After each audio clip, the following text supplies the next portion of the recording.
나는 올해 67입니다. 이 나이 되니 알겠더군요. 사람 마음이 무너지는 건 큰 사건이 아니라 말 한마디라는 걸요. 그땐 왜 몰랐을까요? 내가 지키려던 게 가정이었다고 믿었는데 결국 내가 지킨 건 아무 말도 못하는 내 모습뿐이었습니다. 어머니는 몇 해 전부터 내 집에 함께 사셨습니다. 아버지는 일찍 돌아가셨고 어머니는 평생 나 하나 키우느라 허리 한번 제대로 펴본 적이 없었습니다. 어릴 때 나는 몰랐습니다. 밥상에 올라오는 반찬이 어머니 손에서 저절로 생기는 줄 알았지요. 손끝이 갈라지고 손톱 밑이 까맣게 물드는 줄도 몰랐습니다. 그렇게 세월이 흘러 내가 결혼하고 아이가 태어나고 새 식구가 내 식구가 되었다가 아이들이 다 커서 각자 살기 시작하니 집이 갑자기 조용해졌습니다. 그 조용함이 어머니에겐 위로가 될 줄 알았습니다. 그런데 그 조용함 속에서 어머니는 점점 더 작아졌습니다. 새벽 5시쯤이면 어머니는 꼭 일어나셨습니다. 아침 햇살이 들기도 전에 부엌불부터 켜셨습니다. 엄마 왜 그렇게 일찍 일어나? 내가 말하면 어머니는 늘 똑같이 대답했습니다. 늙으면 원래 잠이 없어. 그 말이 담담해서 더 마음이 아팠습니다. 나는 그 새벽에 주전자에 물을 올리고 약통을 꺼내놓는 게 습관이었습니다. 혈압약, 관절약, 위장약, 비타민, 약 하나하나가 어머니의 나이를 말해주는 것 같아서 나는 약통 뚜껑을 열 때마다 괜히 숨이 깊어졌습니다. 아내는 나쁜 사람이 아닙니다. 정말로요. 밥도 하고 빨래도 하고 겉으로는 어머니하고 부르기도 했습니다. 하지만 따뜻함이 없었습니다. 어머니가 식탁에 앉아도 아내의 눈은 늘 TV에 가 있었습니다. 뉴스 소리가 켜져 있으면 어머니의 말은 중간에 끊겼습니다. 요즘은 날씨가 어머니 소리 좀 줄여요. 제가 듣고 있어요. 어머니는 그 말에 입술을 한번 다물고 숟가락을 천천히 내려놓았습니다. 나는 그 순간마다 중간에 끼어있는 사람이 된 기분만 들었습니다. 나는 아내 편도 못 들고 어머니 편도 못 들고 그냥 사이에서 숨만 쉬었습니다. 어머니는 아내에게 잘 보이려고 하셨습니다. 반찬을 조금이라도 남기면 아이고 내가 입맛이 없나 하며 스스로를 탓하셨고 아내가 청소기를 돌리면 어머니는 방에서 조용히 문을 닫았습니다. 어머니는 늘 나에게만 속삭였습니다. 며느리 힘들지 않게 하자. 내가 눈치 없이 굴면 안 된다. 어머니는 내 집에서 내내 눈치를 보셨습니다. 그날도 그런 날이었습니다. 아침 밥상엔 미역국이 올라왔고 어머니는 미역을 조금 덜어내시며 말했습니다. 미역이 참 부드럽다. 아내는 대답 대신 휴대폰 화면을 툭 끄고는 숟가락을 탁 내려놓았습니다. 어머니 국 좀 덜 드세요. 짜요. 어머니는 그래 하고 웃으려는 얼굴을 만들었습니다. 그 억지 웃음이 나는 싫었습니다. 점심 무렵 어머니가 부엌 문턱을 넘다가 발이 걸렸습니다. 정말 별일 아닌 아주 작은 문턱이었는데요. 아야. 그 소리가 얼마나 작았는지 나는 더 놀랐습니다. 사람이 아프면 본능적으로 소리를 지르잖아요. 그런데 어머니는 소리도 크게 못 내셨습니다. 나는 급히 달려가 어머니를 부축했습니다. 괜찮아요? 엄마 괜찮아요? 어머니는 바닥에 손을 짚고 천천히 일어나려 했습니다. 그때 아내가 부엌 쪽으로 와서 한숨을 길게 쉬었습니다. 또요. 그 말이 먼저 나왔습니다. 나는 아내를 봤습니다. 어머니도 아내를 봤습니다. 그리고 아내가 그 말을 했습니다. 어머니는 남이잖아요. 왜 우리가 다 책임져야 해요? 그 말이 부엌 바닥에 떨어져 소리도 없이 굴러가는 것 같았습니다. 나는 순간 귀가 멍해졌습니다. 몸은 움직이는데 머리는 멈춘 느낌. 어머니는 그 말에 아무 말도 안 하셨습니다.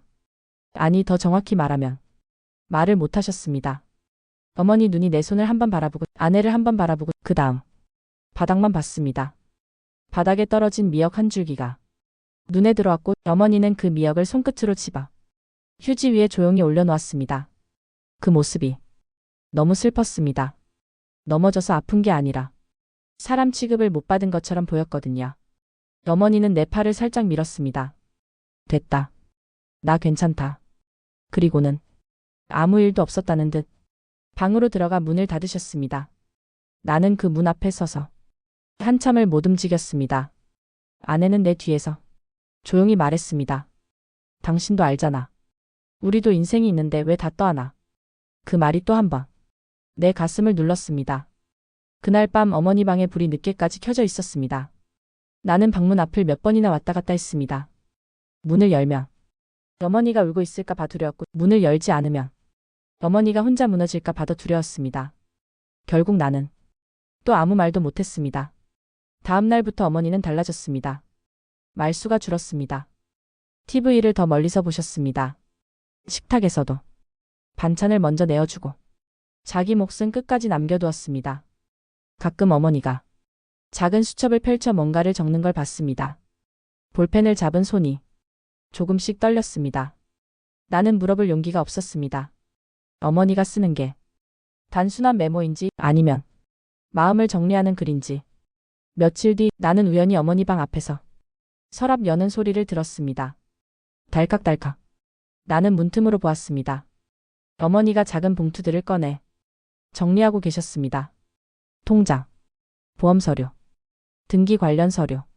어머니는 아주 천천히 종이를 한 장씩 넘겼습니다. 그리고 마지막에 두꺼운 봉투 하나를 꺼냈습니다. 그 봉투 위엔 분명히 적혀 있었습니다. 유언장. 나는 숨이 턱 막혔습니다. 가슴이 얼어붙는 기분이었습니다. 엄마, 그게 뭐예요? 나도 모르게 문을 열고 들어가 버렸습니다. 어머니는 놀라지도 않았습니다. 그냥 종이를 살짝 덮고 내 얼굴을 올려다봤습니다. 아들아, 살다 보면 준비해야 할 때가 있다. 왜 그런 걸 준비해요? 아직 내 말이 끝나기도 전에 어머니는 고개를 저었습니다. 나는 오래 살 생각 없다. 그냥 너 힘들까봐. 나는 그 말이 너 힘들까봐가 아니라 너희가 나를 힘들게 할까 바로 들렸습니다. 어머니는 봉투를 다시 서랍에 넣으며 아주 작은 목소리로 말했습니다. 아들아, 내가 지키고 싶은 게 있다면 이번엔 침묵으로 지키지 마라. 나는 그 말에 목이 메었습니다. 어머니는 문을 닫았습니다. 그리고 그날 밤 어머니 방의 불은 더 늦게까지 꺼지지 않았습니다. 나는 거실에서 혼자 앉아 TV 소리만 듣고 있었습니다. 소리만 들었습니다. 그리고 내 마음은 그때부터 알았습니다. 이 집에서 가장 외로운 사람은 어머니였다고. 그런데 더 무서운 건 어머니가 그 외로움을 정리하기 시작했다는 사실이었습니다. 나는 그때부터 어머니 방 문을 볼 때마다 숨을 삼켰습니다. 문 하나가 이 집의 경계 같았습니다. 그 문 안은 어머니의 마음이고 문 밖은 내가 외면해온 시간들이었습니다. 어머니는 계속 새벽에 일어났습니다.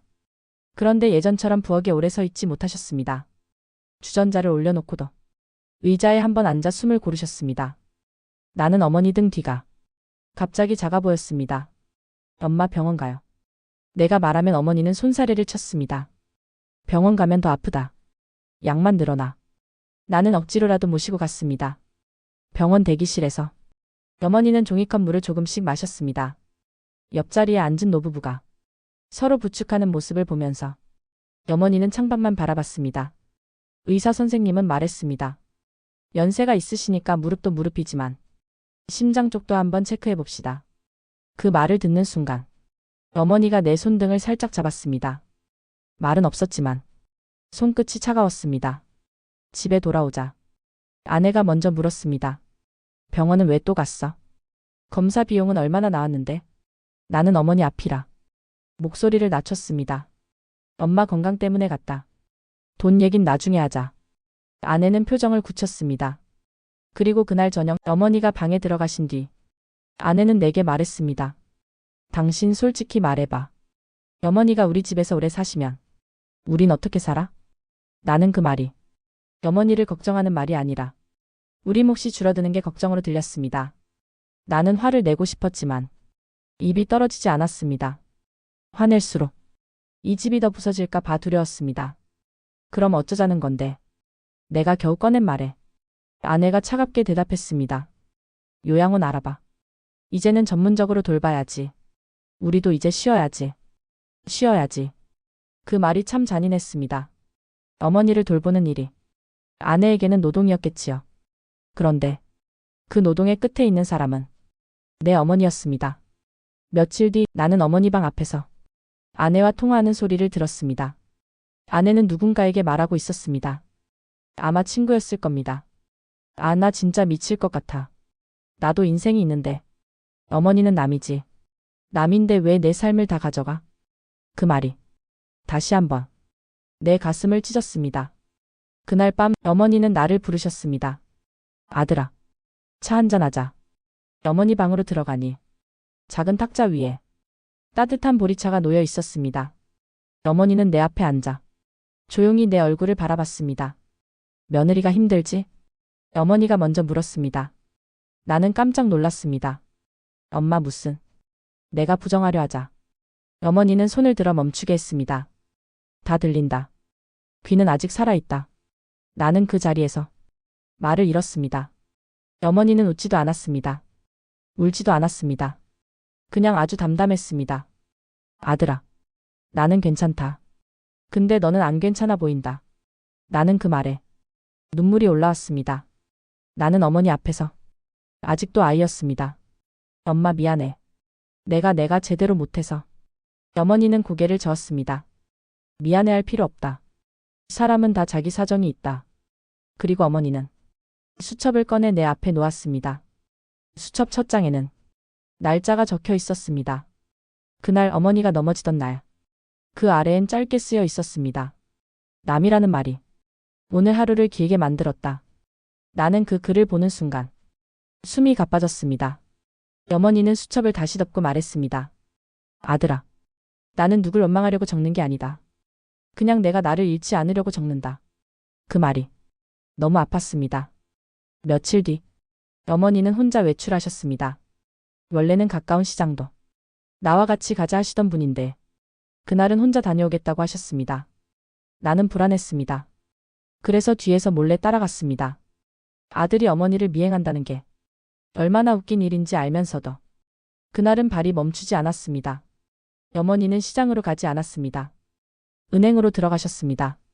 나는 은행 유리문 밖에서 어머니가 번호표를 뽑는 모습을 봤습니다.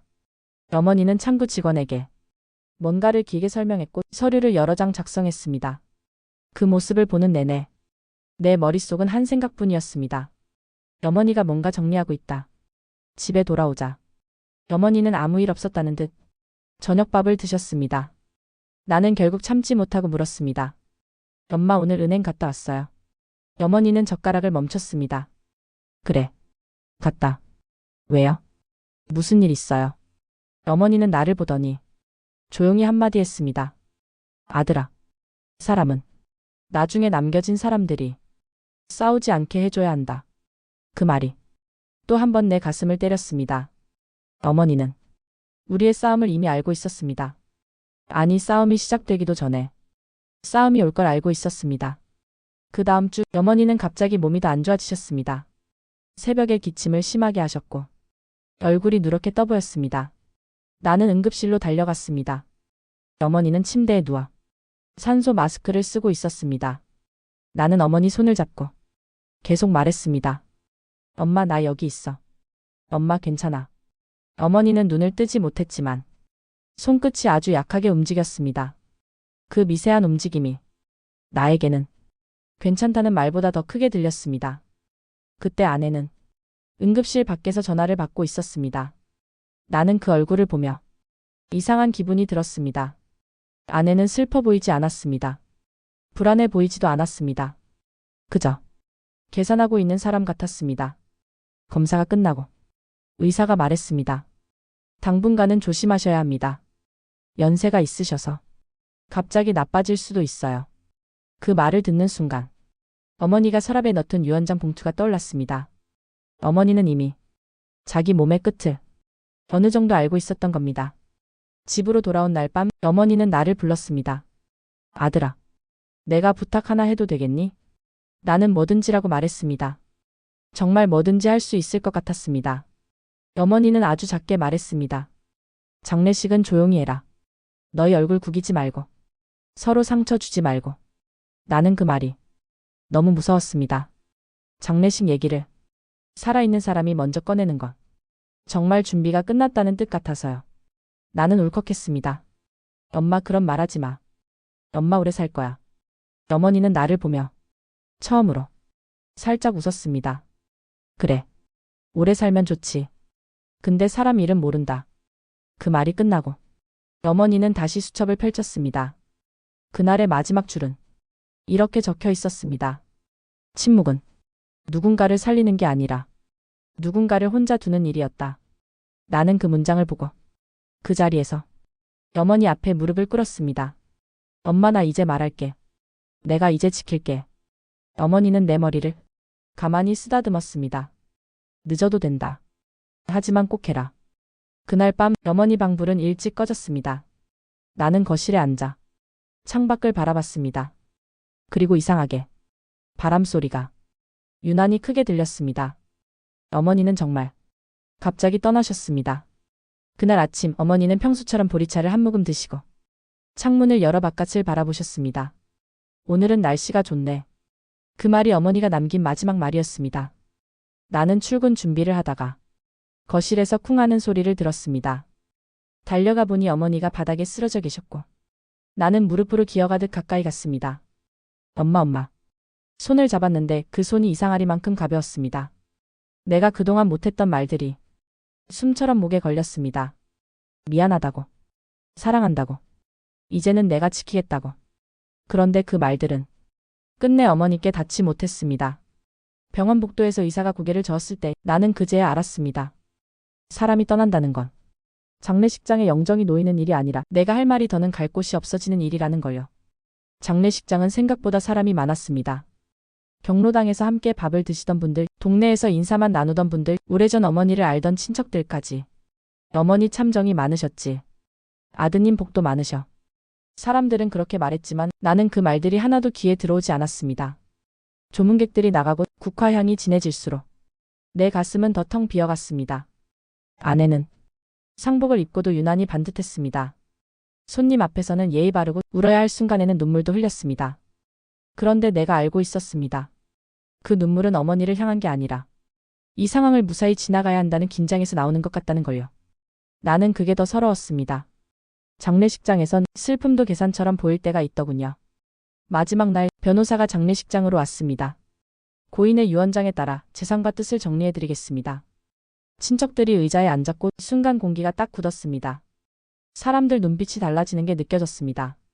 장례식이 어느 순간부터 사람 마음의 본색을 드러내는 자리가 되는 때가 있습니다. 변호사가 종이를 펼쳤습니다. 주택은 아들에게, 예금 일부는 손주 교육비로, 나머지 재산은 요양원 후원금으로.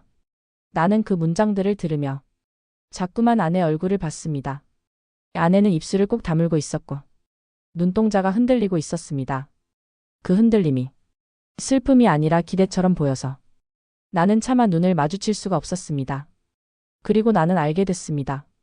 유언장 끝까지 아내 이름은 단 한 번도 나오지 않았습니다. 며느리라는 단어도 없었습니다. 변호사가 마지막 장을 덮는 순간 장례식장이 잠깐 조용해졌습니다. 숨소리만 남았고 그 침묵이 너무 커서 누군가의 심장 소리까지 들릴 것 같았습니다. 아내가 먼저 입을 열었습니다. 저는 가족 아니에요. 그 목소리는 떨렸지만 그 안에 담긴 감정이 슬픔인지 분노인지 나는 구분할 수 없었습니다. 변호사는 잠시 망설이다가 봉투 하나를 내밀었습니다. 이건 아드님께 남긴 편지입니다. 나는 그 봉투를 받는 순간 손끝이 저려왔습니다. 얇은 봉투 하나인데 내 인생 전체가 그 안에 들어있는 것 같았습니다. 사람들 앞에서 봉투를 열었습니다. 어머니 글씨였습니다. 삐뚤삐뚤한데 끝이 유난히 단정했습니다. 어머니는 이렇게 적으셨습니다. 아들아, 나는 며느리를 미워하지 않는다. 다만 남이라던 그 말이 내 마음을 오래 눌렀다. 내가 남이라면 내 이름으로 남기고 싶었다. 누구도 내 것을 당연히 가져가지 않게. 그 문장을 읽는 순간 내 목이 콱 막혔습니다. 장례식장인데도 나는 숨을 쉬는 법을 잊어버린 사람처럼 가슴을 두드렸습니다. 어머니는 복수하려던 게 아니었습니다. 누군가를 벌하려던 것도 아니었습니다. 어머니는 마지막까지 자기 존엄을 지키려던 거였습니다. 그리고 마지막 줄이 나를 완전히 무너뜨렸습니다. 아들아, 내가 중간에서 많이 힘들었지. 미안하다. 하지만 너도 알지? 침묵은 늘 약한 사람 편이 아니더라. 다음엔 늦기 전에 말해라. 그 자리에서 나는 편지를 더 읽지 못했습니다. 눈이 뜨거워져 글씨가 번졌고 사람들 시선이 느껴졌지만 그건 중요하지 않았습니다. 내가 평생 가정을 지키겠다고 하면서 정작 지키지 못한 사람이 바로 어머니였다는 걸 그날 확실히 알았습니다. 장례식이 끝나고 집으로 돌아왔습니다. 어머니 방문을 열었는데 그 안에는 어머니가 없었습니다. 약통만, 머리빗만, 목걸이에 걸린 얇은 카디건만 그대로였습니다. 나는 어머니 서랍을 열었습니다. 그 안에 작은 수첩이 있었습니다. 어머니가 매일 적던 그 수첩. 맨 마지막 장에는 이렇게 적혀 있었습니다. 남이라서 지운 게 아니다. 남이라 했던 마음이 내 마음을 지웠다. 나는 그 문장을 보고 바닥에 주저앉았습니다. 그리고 그제야 울었습니다. 아내는 그날 밤 한참을 말이 없었습니다. 나도 말이 없었습니다. 다만 나는 어머니 영정 앞에서 속으로 말했습니다. 엄마, 내가 늦었지. 그래도 이제는 말할게. 이제는 침묵으로 지키지 않을게. 다음 날 아침 나는 처음으로 아이들에게 전화를 걸었습니다. 밥 먹었냐? 별일 없지. 그 평범한 말이 왜 그렇게 어려웠는지 모르겠습니다. 그리고 어머니 사진을 바라보며 나는 아주 작게 웃었습니다. 엄마 날씨가 좋네. 어머니가 마지막으로 남긴 그 말을 내가 따라해봤습니다. 가슴이 먹먹했습니다. 그런데도 어머니가 어딘가에서 그래 그거면 됐다. 말해줄 것 같았습니다. 여러분은 어떠셨나요? 혹시 가족에게 못한 말이 마음에 남아있진 않으신가요?